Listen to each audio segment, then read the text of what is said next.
Ben Harizmi. Cebiri icat eden Harizmidir. Harizemli, Türkistanlı.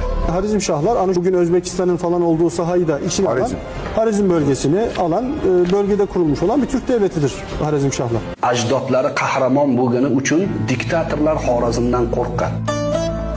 Stalin ertalab turib, Xorazm tinchmi degan atrofidagilarga. Qo'rqqan.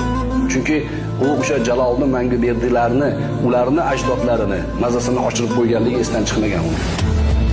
Aziz avliyolar eshigi bo'lgan, ahli donishlar beshigi bo'lgan Shayx Najmiddin Kubro dunyoga kelgan, Mo'g'ul bosqinchilar iymonga kelgan Sehrul Qinoatli diyor Xorazm.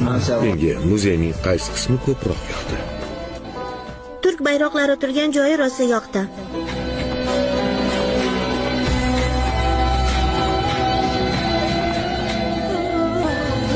Xorazmshohlar davlati.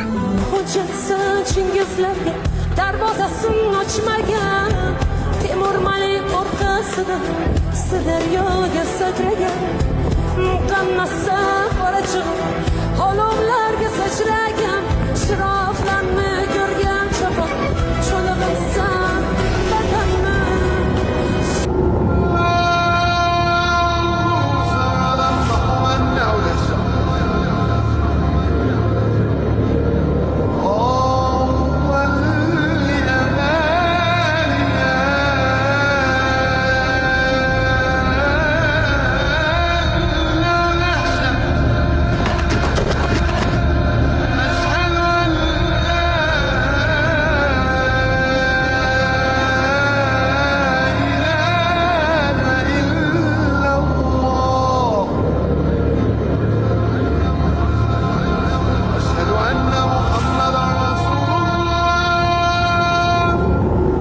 Sayfiddin Qutuz mana shu kishilar mamluklar mamlakatini tuzdi va podsho bo'ldi.